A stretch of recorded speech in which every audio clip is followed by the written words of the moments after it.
hablábamos con Carolina exactamente que en una feria de libros se podrían vender hasta directorios, que ya no se venden el directorio telefónico porque es un libro al final de cuentas, Claro. ¿no? O sea, todo lo que, todo lo que quepa. A mí me quedó resonando eso que decías que, bueno, Samantha Schweblin escribe desde Berlín, pero pues es argentina. De todos modos, lo que siempre se vuelve como más interesante es como pues yo voy a un mundo diferente para hacer una analogía, que es el mundo culinario, ¿no? O sea, como la fusión, ¿qué seríamos de esto sin lo otro, ¿no? O sea, cuando uno se pone a pensar la dieta mediterránea tan rica en tomates, tan rica en un poco de cosas, en chocolate, en no sé qué, y mira, uy, eso no hay nada de por aquí, no hay nada de los países mediterráneos, sino viene de las Américas, ¿no? Es como ese poco de sal que necesita un postre o al revés, o de azúcar que necesita un plato salado para vivir, ¿no? Como no inspirarse, no sé, yo lo digo desde Colombia, nunca he ido a Argentina, pero esos perifoneos de que arregla una olla, yo me imagino que eso una persona que viva en España o que viva en Suiza nunca lo ha visto, nunca se lo imagina y nunca puede creer lo chistoso que puede ser y los momentos que puede destruir, ¿no? ¿Tú crees que eso, un gran preludio a la pregunta, tú crees que eso inspira aún tu literatura? ¿O me refiero a las cosas así como locas, esa fusión? ¿O en esa extranjerización que tú dices, tratas como de hacer como un fit hacia lo español o hacia lo europeo, no sé cómo llamarlo, un ajuste hacia de esa mitad progresiva a la iberización, si se le puede decir, si se le puede llamar así? No, no, ningún ajuste. Yo creo que sí, que tienes mucha razón. O sea, a mí me parece que toda esa mezcla es riquísima y es, o sea, estoy de acuerdo, es lo que se necesita, ¿no? O sea, un poco de azúcar en lo salado y un poco de sal en lo dulce. O sea, sí, yo creo que de todo eso, o sea, todo lo que traigo conmigo, que es una historia, o sea, una historia, unas raíces latinoamericanas, em, yo no lo quiero perder. O sea, no lo quiero perder y quiero que se vea en la escritura. O sea, yo en ningún caso quiero cambiar las palabras que diría en argentino por palabras españolas. A veces me pasa, pero me sucede automáticamente. Pero no es que crea que haya que hacerlo, no es que ideológicamente piensa que haya que hacerlo y no es ni siquiera que quiera hacerlo. O sea, todo lo contrario, me parece que lo riquísimo es eso, es poder mantener eh, cierta identidad y que el resultado final sea una hibridación, ¿no? Y eso está cambiando un montón. Creo que antes o sea, yo ahí veo un cambio bastante positivo en la tendencia en general. Me parece que antes las editoriales españolas estaban mucho más cerradas a, bueno, al registro español netamente y creo que ahora con el boom, ¿no? Esto que llamaron el boom de ciertas escritoras latinoamericanas, bueno, pudieron entender que precisamente en esa extrañeza para ellos estaba la riqueza, ¿no? Y me parece que ahora tienen políticas muchísimo menos conservadoras al momento de editar. O sea, no me parece que ahora estén tachando la palabra, no sé, carro para poner coche. Me parece que todo eso, bueno, hay una actitud diferente. Y yo desde luego apuesto por eso, ¿no? O sea, yo misma como escritora, cuando trabajo con mis alumnas, cuando, no sé, en todo el tiempo trato como de cuidar esa idiosincrasia y de apostar por esa cosa extraña donde se mezclan las lenguas, que me parece riquísima. Pero hasta no hace mucho creo que España era muy reacia a eso. Y con traducciones ni hablar. Y yo misma en algún momento trabajé representando a un par de editoriales argentinas aquí en España y me tocaba ir a las librerías a hablar con los libreros y presentarles los libros y de pronto había varios en la colección que eran de Shakespeare, algunas obras de teatro, y en cuanto veían que, bueno, la traducción había sido hecha por un argentino, porque evidentemente la editorial es argentina, y demás, me decían, no, pero esto no me lo dejes, esto no me lo envíes, porque en ningún caso, o sea, yo no voy a leer a Shakespeare en argentino, ¿no? Les parecía como un horror. Cuando, no sé, cuando nosotros toda la vida hemos leído Hemingway, Faulkner, puedes pensar todos los que quieras, nos hemos criado leyendo las traducciones españolas, ¿no? Entonces, y esto no me pasó hace 15 años, me pasó hace nada, o sea, hace, bueno, quizás 7, 8.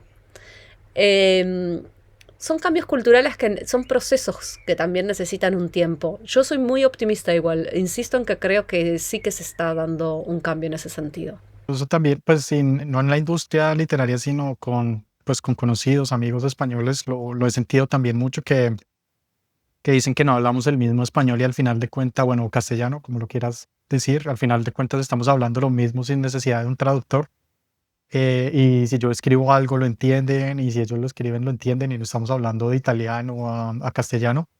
Pero lo que te quería hacer era dos preguntas. ¿Por qué crees que está sucediendo eso? Eso que dices como que el castellano que se llevó a las Américas está siendo como reconocido como un hijo, como que le están dando en reconocimiento que es un hijo, como que le están poniendo los apellidos. Em, Uno, crees, bueno, perdón, ¿por qué crees que está pasando eso? ¿Crees que la música ha ayudado a eso? Porque yo he visto como muchos, tal vez no con la mejor herramienta o no sé, no la juzgo de ninguna manera, pero uno ve a muchos españoles bailando reggaetón o cantando canciones en reggaetón o reggaetoneros españoles que a mí cuando yo vi eso me sorprendió bastantísimo. No me lo imaginé en eso. Y la segunda es porque hay un boom. Yo no estoy tan metido como ustedes en el mundo pues, literario, pero porque hay un boom de escritoras hispanoamericanas. ¿Por qué se está dando eso? Y hago un paréntesis ahí, que siempre le digo a Carolina que a mí me parece que la mujer latinoamericana y la que más conozco, pues la colombiana sobre todo, es como muy echada para adelante, ¿no? Como muy trabajadora, como muy persistente y puede ser que por eso también esté viendo que esté perdiendo el miedo de abrirse a este mundo. La pregunta es gigante, yo sé, pero no sé si puedes ahí a ir por pedazos, Florencia. Respecto a lo del boom de las escritoras latinoamericanas, creo que tiene eso mucho que ver con lo que decíamos, ¿no? Que por un lado hay una apertura y una circulación mayor de, de las cosas entre un país y otro, de la cultura general entre un país y otro. Y por otra parte pienso también que el hecho de que sean escritoras mujeres tiene que ver con que sucedió en un contexto político concreto, ¿no? Que fue, bueno, o que es una nueva ola de feminismo donde cada país con sus particularidades, pero donde empezó a haber ciertos movimientos y ciertas conciencias feministas para conseguir determinadas cosas. Por ejemplo, pensaba, ¿no? En el caso de Argentina, el aborto legal. Em, entonces sí que creo que, bueno, hubo un contexto eso, ¿no? Como un contexto político donde la mujer se supo poner a sí misma en el foco, ¿no? Por un rato, porque tampoco pienso que esté ganado para siempre ni que sea para siempre. Y bueno, me parece que eso tuvo consecuencias en diferentes ámbitos. Y quizás una de las consecuencias fue en el ámbito literario.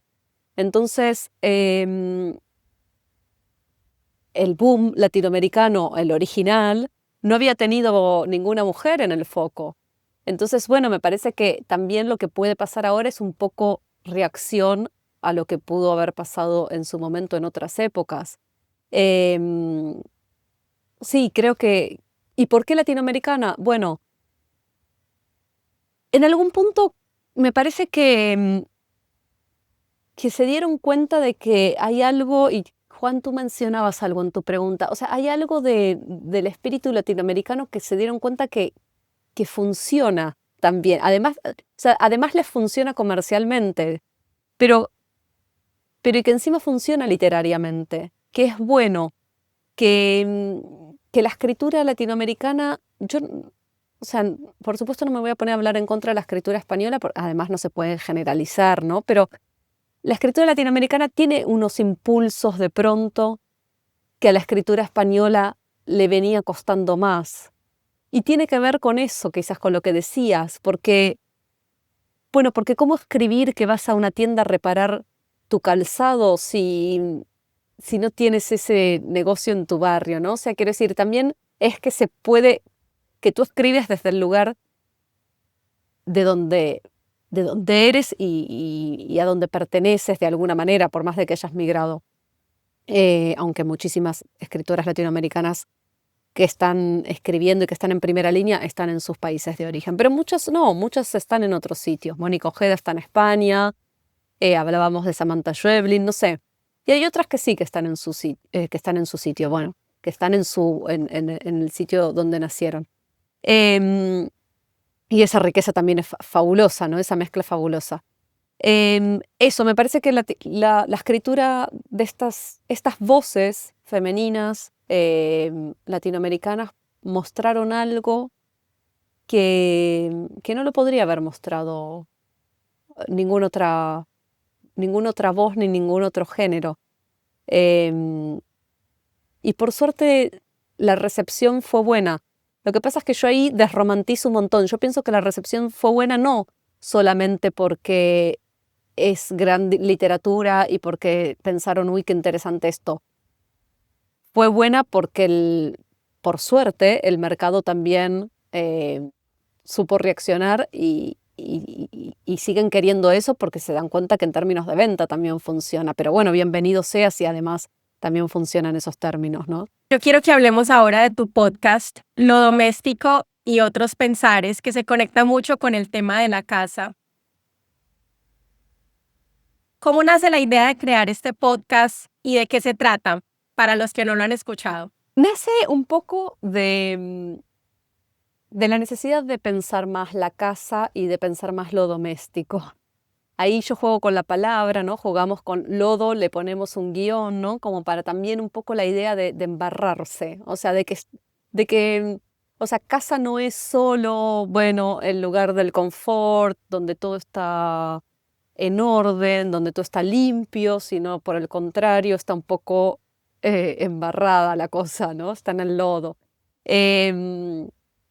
Y también la N de pensares la ponemos entre paréntesis porque también nos parece que son otros pesares, ¿no? O sea que sí que también está la idea de que hay un pesar en pensar la casa y lo doméstico.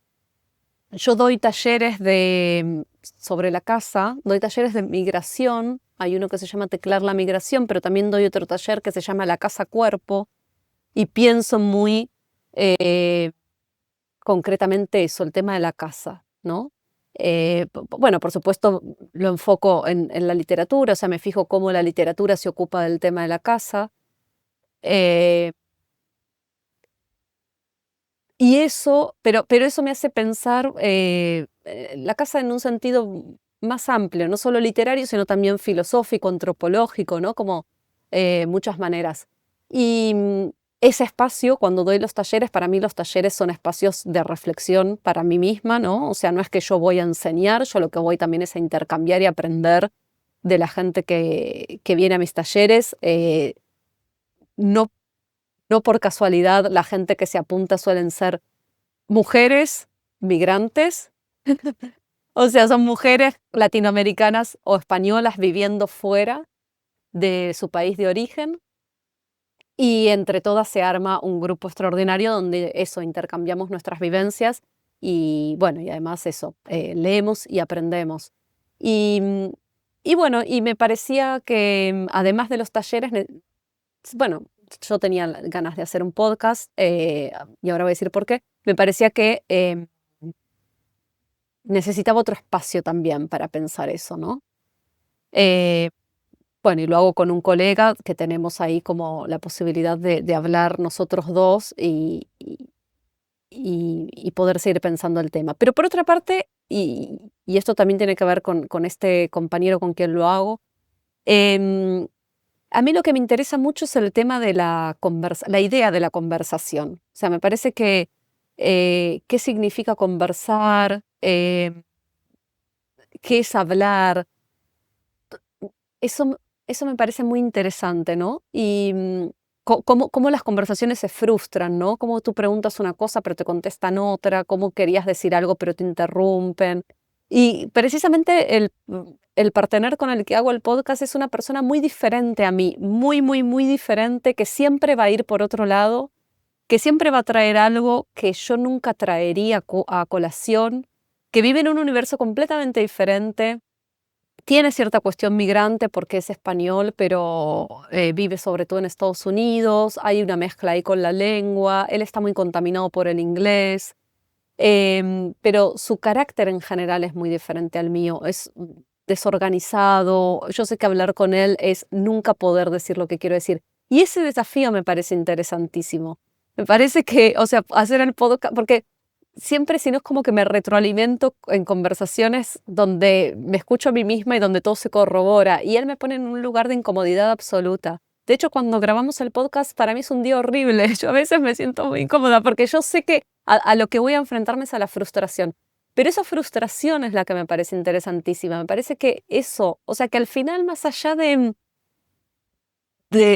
lo doméstico y otros pensares, o sea, más allá del contenido, me interesa mucho la forma del podcast. O sea, lo que yo estoy aprendiendo es que lo que yo corroboro ahí es el fracaso de la comunicación. Y a eso voy, ¿no? A chocarme con eso. Es algo que yo ya había explorado mucho artísticamente en otro proyecto que es un álbum sonoro que hice hace algunos años con otro colega, em, con el que sí puedo conversar de otra manera. Bueno, por supuesto con el que hago el podcast también puedo conversar, pero digo, de una manera diferente. Y digamos, todo nuestro pensamiento intelectual ha estado atravesado durante años sobre el pensar eso, el arte de la conversación y pensar la lengua en general. O sea, dónde falla la lengua, dónde está el fallo, qué tropiezos hacemos. Bueno, y después de años de pensar eso y de la disciplina que él viene, que sobre todo de la música, bueno, y además de la sociología y la psicología, bueno, un día decidimos hacer un álbum sonoro que nos llevó años y que está disponible en Bandcamp y se llama Ida Vuelta. Y es son pistas de audio que hasta se parecen a canciones, tienen un poco el espíritu de canción porque algo de música tienen, pero bueno, son pistas de audio donde lo que estamos diciendo al final es lo imposible de decir. Entonces, siendo que ese proyecto ya lo cerré hace un tiempo, que ya está publicado, que ya está, de pronto volví a sentir el impulso de hacer otra cosa que fuera por ese lado. Y bueno, y además tirando de un tema así, que yo sabía que con Dimitri, que es la persona con quien hago el podcast, podía tirar de ese tema, ¿no? O sea, fue una idea mía, fue una propuesta que yo le hice a él, y yo sabía que podía también por un poco su condición migrante, por su manera de ver la vida y demás, pero insisto, o sea, sé que me busqué a alguien que me iba, que me iba a poner la forma, o sea, que me iba a poner la cosa difícil y que eso me iba a ser formalmente el experimento o el producto, ¿no? El producto podcast mucho más interesante. Escribes, ¿cierto? O sea, como que estás como en la introspección, que es el ejercicio, pues, de escribir, aparte de las influencias que uno tenga. El podcast, que es hablar, pero tú también estudiaste cine, ¿no? Sí. ¿Te hace falta esa parte de la imagen? No, a ver, estudié cine, pero estudié guión de cine, nada más. O sea que en realidad cuando estudié cine pensando en la escritura, no estudié cine pensando en la imagen. O sea que en realidad mis estudios de cine no los relaciono demasiado con la imagen, aunque bueno, evidentemente no deja de ser cine, pero realmente lo que yo quería era saber escribir guiones, solo para corroborar que no me gusta escribir guiones. Em, pero bueno, al menos me sirvió para eso. O sea, yo quería conocer esa técnica. Soy muy cinéfila, miré mucho cine en mi vida. Bueno, estudié crítica de cine también, me gusta, o sea, sí, me gusta la observación del cine en general, me gusta mucho el cine. Mi papá es fotógrafo, vengo de una familia donde algo de la imagen es importante. A mí me gusta mucho la fotografía, me interesa. Eh, sí, trato como de pensar eso también. Y, y hago obra plástica de tanto en tanto, que no le dedico muchísimo tiempo, ni me considero una artista plástica, pero lo combino de alguna manera con la escritura. Y creo que encontré ahí también en el desarrollo de esas piezas plásticas. Les digo piezas plásticas porque son cosas raras las que hago, no pinto, no son cuadros, o sea, sí se pueden colgar en una pared, o sea, pero son con profundidad, son más bien cajas que adentro contienen, trabajo con los materiales de desecho de la casa, sobre todo cuando estás reparando una casa, pedazos de cables, herramientas, bueno, un montón de materiales que algunos son lijas de madera, para lijar la madera, por ejemplo, las lijas son un material maravilloso porque tienen unas texturas y unos colores, y hago collage básicamente con esos materiales.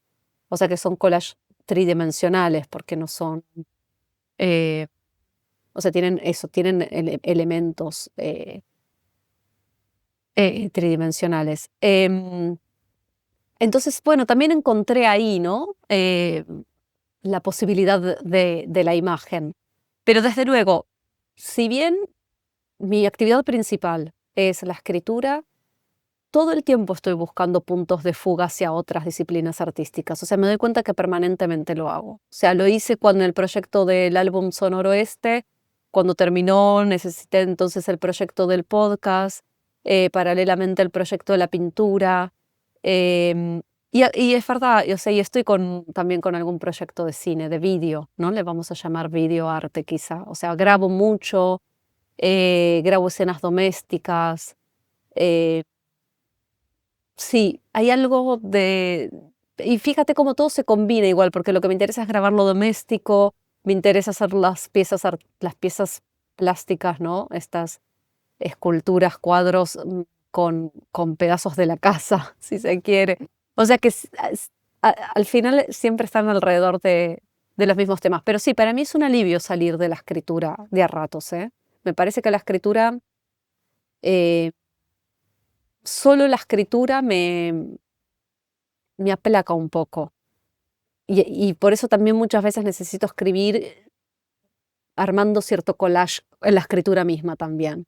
O sea, estoy terminando un libro donde introduzco un montón de fotos. Durante muchos años yo le saqué fotos a la basura de mi casa antes de cerrar la bolsa y sacarla, ¿no? Y esas fotografías son collage al final, o sea, qué forma ¿no? O sea, cómo, sobre todo además tengo fotos viejísimas de la época que vivía en Argentina y no reciclábamos. Entonces de pronto hay un cepillo de dientes usado al lado de una botella de vino, porque todo iba junto, al lado de una botella de vino, al lado de la cáscara de banana, al lado de... Y todo eso, además de que habla de una época y de cómo nos relacionábamos con la basura, habla de lo doméstico, por supuesto. Y bueno, y todo eso es un archivo que tengo hace años y ahora encontré un proyecto donde lo estoy volcando dentro de un libro. Digo, las cosas se acaban comunicándose de alguna manera. Sí. Totalmente. Muy interesante lo que dices porque yo creo que todos necesitamos actividades de fuga. O sea, no sé, si uno trabaja también como ingeniero, como que necesita hacer otras cosas también, como que al final esto de encapsular al ser humano en una sola actividad es completamente irreal. Total. O sea, yo sí.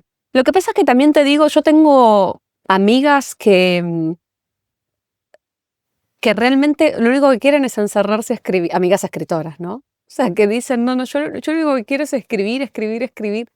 Yo también quiero escribir, pero soy mucho más, que tiene que ver también con el movimiento migratorio, ¿no?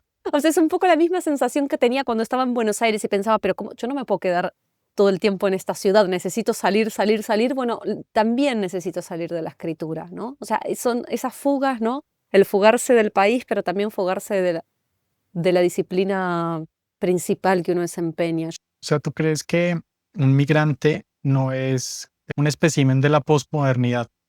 Mejor dicho, que se especificó solo en una cosa, que el hombre posmoderno es como que tiene una tajadita así súper delgadita que se vuelve experto en hacer esa tajadita, sino que necesitas mirar otra, bueno, tú y los migrantes, quiero decir, tienen que salir de eso y es como esa incomodidad de la posmodernidad, esa es una. Y la segunda, ¿cuál es la forma de expresarte que más se te dificulta? Porque todo esto es como una necesidad de comunicación de todas las dimensiones posibles que tengas. ¿Hay alguna que tú crees que se te dificulta o la que más se te facilita? Sí, o sea, la primera pregunta, bueno, yo creo que la migración en sí, ¿no? O sea, la actitud migratoria, y volvemos de nuevo al principio de la conversación, en circunstancias como la mía, ¿no? Donde no es por fuerza mayor, no es que tienes que escapar de tu país porque si no eh, te vas a morir o te van a matar, más bien. Em, esa actitud migratoria como la mía me parece que es de apertura en general. O sea, es salir de esa tajadita y necesitar una cosa más, sí, menos sesgada, ¿no? Como que con puntos de fuga, efectivamente, con aperturas, como no con el foco en una sola cosa, sino un poco más desenfocado también. Em, y a ver, a mí lo que me sale más natural y donde me siento más cómoda, eh, y más segura de mis posibilidades y demás, es en la escritura. O sea, lo que pasa que, bueno, dentro de la escritura también es cierto que yo desarrollo cosas muy diferentes porque escribo libros infantiles, escribo poesía y escribo narrativa o novela. Em, bueno, dentro de cada una de esas, quizás algunas se me hacen más difíciles que otras, pero en general no veo mucha diferencia. Creo que la escritura fluye, lo puedo generalizar, aunque los tres géneros, digamos, ponerlos bajo el mismo globo y decir, bueno, la escritura fluye de una manera bastante natural en mí. Eh, a ver, natural con todas las incomodidades del caso. Siempre es difícil escribir, siempre es un problema la escritura también, siempre te traba o no tienes el tiempo para hacerlo. Yo le dedico muchas horas a la docencia. eh, no me gano la vida, o sea, no como por la escritura. Digo, todas estas circunstancias hacen que la escritura también sea algo que, eh, o sea, no quiero que sonara romántico cuando digo fluye con naturalidad y que parece que me despierto cada mañana, miro los pajaritos, me inspiro y escribo. En absoluto, no es esa mi vida cotidiana para nada. Eh, pero comparado con las otras disciplinas con las que trato de jugar de a ratos y hacer cosas, bueno, desde luego, o sea, en la escritura sé mucho mejor y mucho más lo que hago. En las otras soy mucho más aprendiz y mucho más principiante. Y necesito feedbacks a veces. En la escritura no los, por supuesto necesito feedbacks, pero no desde el lugar de la inseguridad, o sea, no porque no sepa si esto está bien o está mal. Bueno, necesito feedbacks para ver, bueno, cuál es la reacción, si gusta, si no gusta, si llega, si no llega, si interpela o no. Pero tengo un saber hacer, eh, creo, mucho más desarrollado que el saber hacer que tengo cuando agarro la cámara o cuando agarro los elementos plásticos o cuando me pongo a grabar el podcast.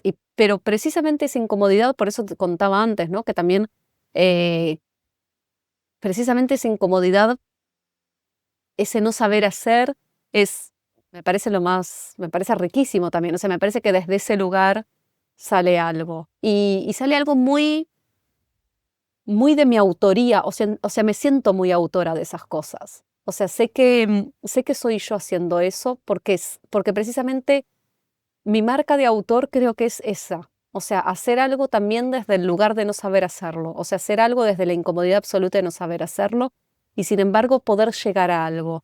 O sea, hacer algo sabiendo, con los cuadros es fascinante porque me pasa lo mismo. O sea, me acerco al material con la idea de decir algo y después cuando llego al material fracaso totalmente porque la lija ya no funciona en la puesta en el collage como me lo había imaginado en la cabeza, y eso es la escritura tal cual. Y lo que confirmé desarrollando las diferentes disciplinas, lo que confirmé es que en todas pasa lo mismo. Lo que pasa es que cuando llegas al sitio, y esto también se puede parecer a aquella pregunta donde preguntábamos o comentábamos qué pasó cuando llegué a España. O sea, cuando llegas al sitio de la escritura, cuando llegas al sitio del cuadro, cuando llegas al sitio del podcast, cuando llegas al país, cuando llegas al sitio, algo falla. O sea, algo no es en absoluto como querías que fuera. Algo no funciona y lo maravilloso es precisamente, ese es el momento donde algo de lo artístico para mí sucede. En ese momento donde tenés que ver qué haces con eso y qué haces con ese no poder y con ese no saber, me parece que es cuando lo mejor puede pasar, digamos.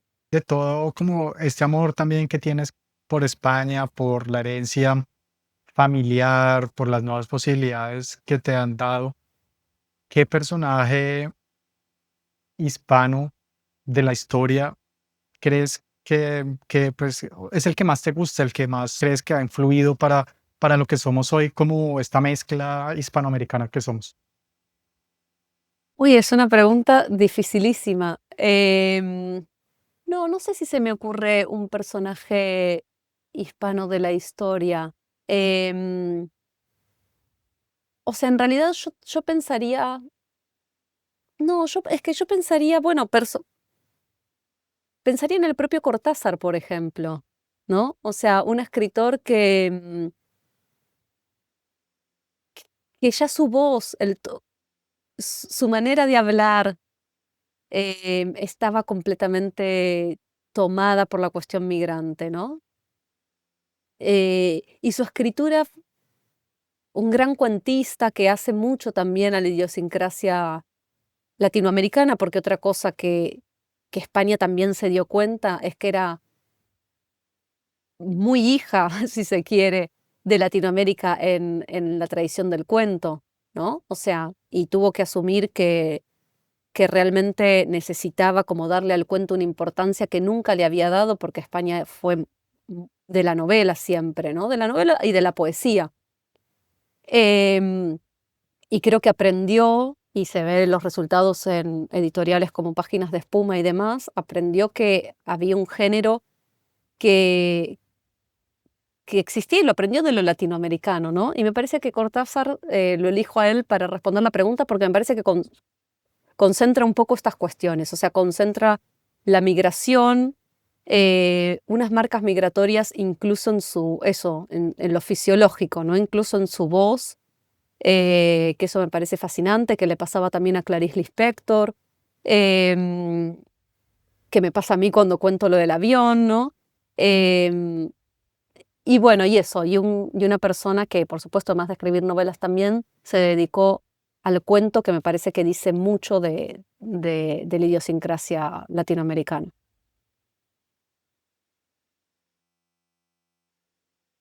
Bueno, y ya para terminar, ¿qué libro nos recomiendas? O libros. Ay, otra pregunta dificilísima. Bueno, a ver, hay un libro que a mí me gusta mucho, bueno, es una autora que me gusta mucho, porque en realidad dos de sus libros me fascinan. La autora es Agota Christoph, y bueno, este libro tan famoso de ella, que es Klaus y Lucas, es un poco una obviedad de respuesta, pero realmente es una obra maestra, porque lo que ella hace ahí mm, creo que es absolutamente único. eh, y bueno, no lo he vuelto a ver. O sea, son esas cosas que dices, pero ¿cómo pudo hacerlo? Qué difícil de hacer, pero también qué maravilla de idea, ¿no? Pero ella además tiene otro libro que se llama La analfabeta, y un libro muy, muy breve con breves ensayos o reflexiones personales o crónicas sobre su carácter migratorio, ¿no? Eh, bueno, creo que ese libro donde, además ella fue a Suiza, creo que ese libro donde ella piensa, ¿no? Desde Hungría, ¿no? Ella fue una escritora húngara, donde ella piensa qué lengua pierde, qué lengua gana, qué territorio pierde, qué territorio gana, piensa la familia, piensa la escritura. Me parece una belleza de libro. Eh, Y lo fascinante también que el contraste entre Klaus y Lucas y la analfabeta es brutal, el contraste de extensión, porque Klaus y Lucas, los 3 libros, digamos, que conforman, es, bueno, es un tochazo, digamos, como dicen en España, un libro muy gordo. Y la analfabeta realmente es un libro súper breve y, bueno, también muestra lo ecléctica que era, ¿no? Esa escritora. Bueno, es un poco recomendar un clásico, pero sí, creo que me quedo un poco con ese.